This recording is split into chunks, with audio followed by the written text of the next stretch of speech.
औज़ुबिल्लाहिमिनश्शैतानिर्रजीम बिस्मिल्लाहिर्रहमानिर्रहीम। अस्सलाम वालेकुम फ्रेंड्स, कैसे हैं आप? उम्मीद करती हूँ सब खैरियत से होंगे।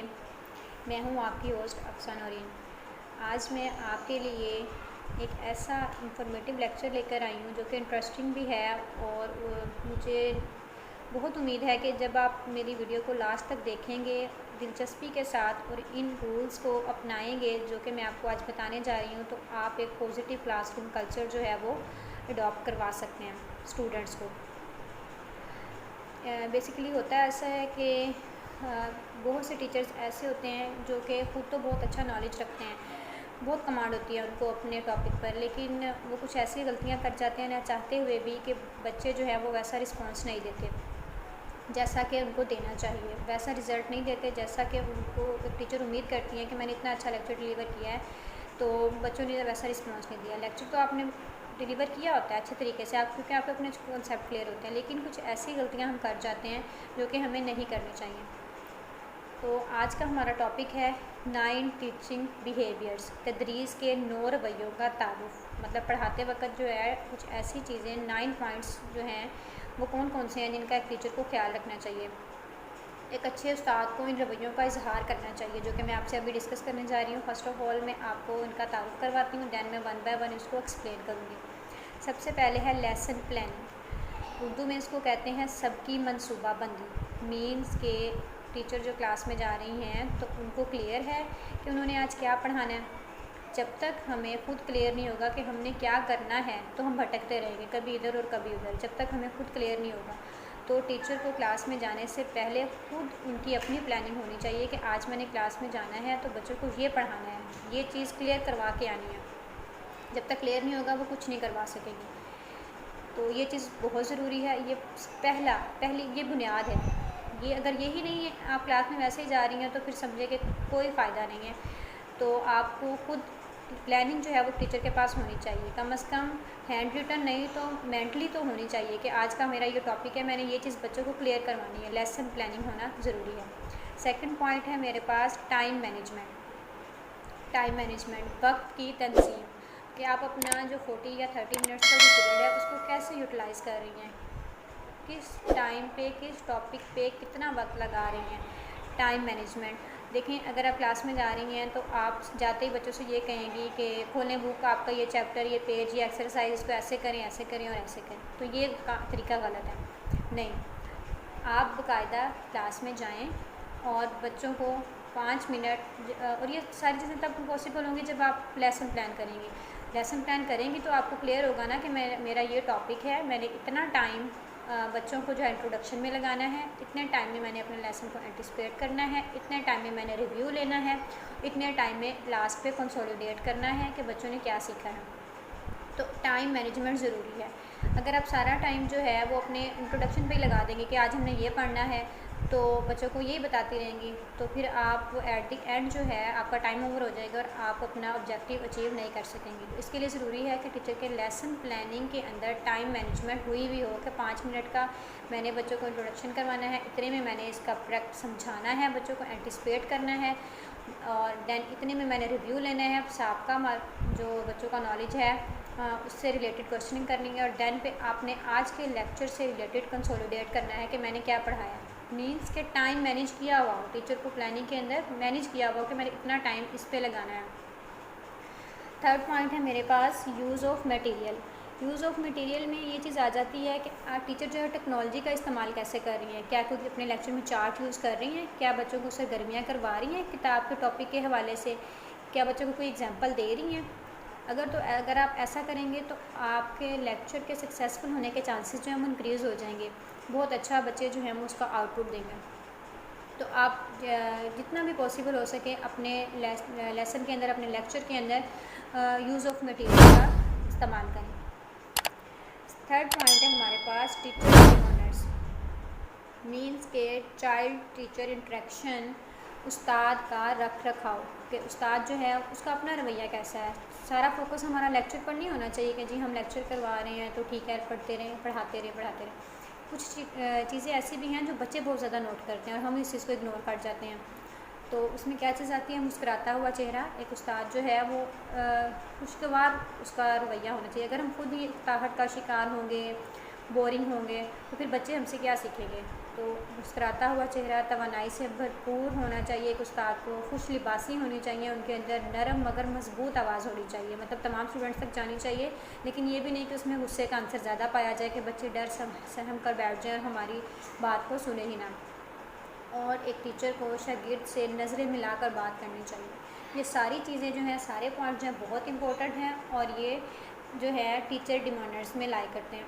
तो हमें इस चीज़ का भी ख्याल रखना चाहिए। सारा फोकस हमारा लेक्चर पर नहीं होना चाहिए, इन छोटी छोटी चीज़ों को भी हमें जो है अपनाना चाहिए, अपनी हैबिट बनानी चाहिए। नेक्स्ट पॉइंट है मेरे पास positive classroom culture, classroom management. इसमें इसको इजी वर्ड में आप क्लासरूम मैनेजमेंट भी कह सकते हैं कि अगर हमें कुछ चेक कर रहा है कि ये टीचर कैसी हैं, तो कैसा पढ़ा रही हैं, तो वो क्या क्या देखते हैं इस चीज़ में कि क्या टीचर का नरम लहजा है, क्या उन्होंने रूल्स को फॉलो करवाया हुआ है अपने स्टूडेंट्स के अंदर। सिर्फ ये नहीं कि वो सख्ती कर रही हैं, बच्चों को डरा दिया है तो ये रूल्स फॉलो हो गए, नहीं। इसके अंदर हमें ये चीज़ भी देखनी चाहिए कि टीचर बाज़ दफ़ा हिडअप होकर बच्चों से तंग आकर कुछ ऐसे वर्ड का यूज़ ना कर लें कि जिसको बच्चे जो हैं वो नेगेटिव ले जाएं। टीचर जितना भी जैसी भी हो, स्टूडेंट जैसे भी हों, कोशिश करें 99% कि आप बच्चों को प्यार से समझाएं। कभी भी कोई ऐसा वर्ड यूज़ ना करें जिसका बच्चों पर नेगेटिव इफ़ेक्ट पड़े। तो पॉजिटिव क्लासरूम कल्चर में टीचर का लहजा जो है वो नर्म होना चाहिए, उनको क्वेश्चनिंग बच्चों से करनी चाहिए। असूल जो उन्होंने पॉजिटिव क्लासरूम के कल्चर के होते हैं, मतलब बच्चों की सिटिंग अरेंजमेंट कैसी है, बच्चे एक दूसरे के साथ इन्वॉल्व हैं, हैप्पी होकर लेक्चर सुन रहे हैं, ये सारी चीज़ें जो हैं हमें कोशिश करनी चाहिए कि हम अपनी क्लास में इसकी इम्प्लीमेंटेशन करवा सकें। स्टूडेंट लेवल ऑफ इंगेजमेंट, शागिर्दों की शमूलियत, मीन्स के बच्चों का टीचर के सवालात जवाबात हो रहे हैं, अगर तो हो रहे हैं समझें कि बच्चों को भी समझ आ रही है, बच्चे इंटरेस्ट ले रहे हैं। लेकिन अगर वो डल बोरिंग बैठे हुए हैं, मीन्स के बच्चों को समझ नहीं आ रही, वो इंटरेस्ट नहीं ले रहे, वो सिर्फ़ और सिर्फ जो है अपना टाइम जो है पीरियड का वो गुजार रहे हैं। तो एक टीचर के लिए, टीचर भी इससे भी ऑब्जर्व कर जाती है कि मेरा आज का टॉपिक कितना सक्सेसफुल जा रहा है, क्या बच्चों को समझ आ रही है। अगर तो बच्चे क्वेश्चनिंग कर रहे हैं तो मीन्स के हम कामयाब हो रहे हैं।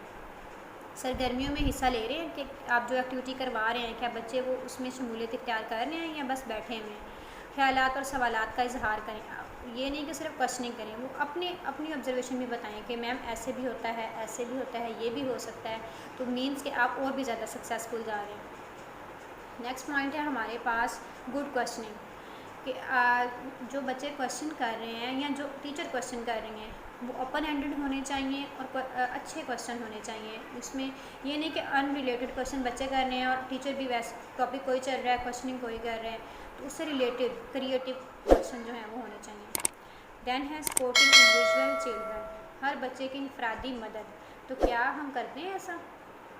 हम खुद को ऑब्ज़र्व करें ना, दिए गए काम के दौरान हर बच्चे की निगरानी, फहम और जांच की पड़ताल, साफ़ और वाज़ेह हिदायत देना, ये चीज़ इसमें आती है सपोर्टिंग इंडिविजुअल चिल्ड्रन में, कि हम जो काम बच्चों को दे रहे हैं, सिर्फ ये नहीं कि जो बच्चे कर रहे हैं सिर्फ हम उनकी तरफ ध्यान दें कि ठीक है जी ये बच्चे कर रहे हैं, इन्होंने कर लिया, बाकी उन्हें तो करना ही नहीं, कभी ऐसा नहीं होना चाहिए। जो टास्क दिया है वो आप कोशिश करें कि हर बच्चा जो है उसको अचीव करें, हर बच्चा उस एक्टिविटी में शमूलियत इख्तियार करे। क्या उनको समझ आ रही है, क्या वो आपको आंसर कर रहे हैं। सिर्फ चंद बच्चों की बात नहीं है, यहाँ पर है सपोर्टिंग इंडिविजुअल चाइल्ड, हर बच्चे की इनफरादी मदद। अगर जो बच्चे नहीं कर रहे तो मौलमा का है कि वो जाएं उनके पास, उनको समझाएं, उन स्टूडेंट्स की तरफ ज़्यादा ध्यान दें जो कि थोड़ा टाइम लेते हैं पिक करने में। हम उनको नालायक तो नहीं कह सकते हैं, हम थोड़ा उनको रेमिडियल कह सकते हैं कि चले थोड़ा उनको थोड़ा लेट समझ आती है। तो ऐसे वर्डिंग आप उन बच्चों के लिए यूज़ करें और उनके ऊपर थोड़ा ज़्यादा टाइम दे दें। जहाँ आपने 2 मिनट देने हैं वहाँ आप उन बच्चों को 4 मिनट दे दें। तो इस तरह आप जो है अपनी क्लास को पॉजिटिव बना सकते हैं, कि आप एक अच्छी टीचर भी बन सकती हैं और अपने क्लासरूम के कल्चर को भी पॉजिटिव बना सकते हैं। हर बच्चा जो है ना वो आपके लेक्चर में इंटरेस्ट लेगा। देन है साफ़ और वाज़ेह हिदायत देना, और ये भी एक टीचर का बहुत अच्छा पॉइंट है कि जो कुछ बच्चे होते हैं जो कि जब टीचर काम करवा रही होती है ना तभी समझ जाते हैं कि अच्छा मैम ने हमें ये टास्क इससे रिलेटेड ये देना है। और कुछ बच्चे जो होते हैं, जैसे कि मैंने आपको पहले कहा था, रेमेडियल बच्चे जो होते हैं वो थोड़ा सा वीक होते हैं, उनको समझ नहीं आते जल्दी। तो टीचर जो हैं अपने टास्क से रिलेटेड जो हिदायत दे रही हैं वो वाज़ेह दें कि बच्चों अब मैंने आपको ये करवाया, इससे रिलेटेड अब आपने ये काम जो है ऐसे करना है। बच्चों को समझ आनी चाहिए। ये नहीं कि हम जल्दी से कह देंगे चलो ठीक है बस अब आप ये करें और हम आराम से बैठ जाएं। नहीं, आप देखें किसको समझ आई है टास्क की, किसको नहीं आई, देन आप उस बच्चे के पास जाएं और उसको समझाएं। लास्ट पे हमारा आता है रिफ्लेक्शन। रिफ्लेक्शन देखें, हमने ये रद्द अमल कि लास्ट पे जब हमने सारा काम अपनी लेसन प्लान कर लिया, टाइम मैनेज करते हुए सारा लेक्चर दे दिया, टेक्नोलॉजी को भी यूज़ कर लिया, अपने कुछ असूल्स को मद्देनज़र रखते हुए अपना लेक्चर दे दिया। अब हमें देखना है कि हम कितने सक्सेसफुल हुए हैं अपने लेक्चर में। अपनी और तालिब इल्मों की बाकायदगी से तशख़ीस। देखें इसमें कितनी अच्छी बात है कि अपनी और तालिब इल्मों खुद भी देखें कि हमने भी कुछ किया, कि जो पीछे मैंने सारे रूल्स आपको बताए हैं कि आपने उनको फॉलो किया, खुद को भी चेक करें और तालिब इल्मों की भी बाकायदगी से देखेंगे क्या उन्होंने अब कितना उस चीज़ से नॉलेज हासिल किया, बेहतरी के एरिया की निशानदेही। और अब इसमें आप ये भी देखें कि आज मुझसे ये मिस्टेक हुई है टीचर से, कि मैं टीचर की बात करूँ कि टीचर खुद भी देखें कि मैं मुझसे ये मिस्टेक हुई है, आज ये काम अगर मैं ऐसे करवा देती तो इससे बच्चों ने ज़्यादा सीखना था। तो फिर आप खुद को भी इम्प्रूव कर सकेंगे, बेहतरी के एरिया की निशानदेही। देखिए इम्प्रूवमेंट की ज़रूरत सबको होती है, मुझे भी है, आपको भी है, मेरी इस वीडियो में भी बहुत सी इम्प्रूवमेंट की ज़रूरत होगी। तो देखें आप इस चीज़ को रियलाइज़ करें कि आज के मेरे लेक्चर में ये कमियां रही हैं, मैंने कल ऐसे नहीं करना है इस काम को, अगर मैं ऐसे कर लूँगी तो ज़्यादा बेस्ट हो जाएगा। लास्ट पे रिफ्लेक्शन में आप अपने भी इस चीज़ की गलतियों की निशानदेही करें और स्टूडेंट्स की भी करें। मसाइल के असबाब और हल ढूंढना मीन्स कि अब आपको पता चला कि आज मुझे इस लेक्चर में ये प्रॉब्लम्स हुई हैं और मैंने अब कल इसका क्या करना है, कल मैंने इसको इस तरीके से करना है तो ये मेरे सॉल्व हो जाएंगे, तो कल इससे भी अच्छा मेरा आउटपुट जो है वो बच्चे देंगे। इस एग्जांपल में आपको ऐसे देती हूँ कि अगर आपने बच्चों को सेट की एग्जांपल ही दी है तो आपको समझ नहीं आई, आपने वैसे बताया है कि बच्चों ये 2 पेंसिलें हैं इसको सेट कहते हैं और ये ऐसे और ऐसे, बच्चों को समझ नहीं आई। नेक्स्ट टाइम जब आप सेट की एग्जांपल देंगी ना तो आप क्या कीजिएगा, आप क्लास में जो है ना वो 3-4 ग्लास इकट्ठे कर लीजिएगा और आप बच्चों से पूछिएगा कि ये एक ग्लास है तो हम इसको क्या कहते हैं, बच्चे आपको खुद रिस्पॉन्स करेंगे कि मैम इसको ग्लास कहते हैं। लेकिन जब आप उसको 2 कर देंगे तो आप पूछेंगे अब इसको क्या कहते हैं, ये 2 बन गए हैं। तो अब हम तो आपको मैं गारंटी देती हूँ कि 10 में से कम 2 बच्चे तो आपको उसका प्रॉपर जो है वो आउटपुट जो है वो देंगे, वो बोलेंगे कि मैम इसको सेट कहते हैं। या फिर आप इसको ऐसा कर लें कि आप बच्चों से बुलवाएं, खुद मत बताएं, डायरेक्ट आप खुद बताएंगे। 10 में से अगर एक बच्चा भी सही आंसर दे देगा आप उसको अप्रिशिएट कर देंगे लेक्चर के दौरान कि वेरी गुड आपने अच्छा आंसर दिया। तो नेक्स्ट टाइम आपको 2 की बजाय 4 जो है बच्चों से आउटपुट मिलेंगे। जब टीचर जो हैं वो हमसे कहलाती हैं, हम उनकी बात को अगर गौर से सुने और फिर वो हमें अप्रिशिएट भी करती हैं। तो आप बच्चों से बुलवाएं, आंसर जो हैं आप हिंट देते जाएं, क्वेश्चनिंग करें, हिंट दें बच्चों को, देन क्वेश्चनिंग करें, देन हिंट दें बच्चों को, बच्चे एट द एंड पॉइंट तक पहुंच ही जाते हैं।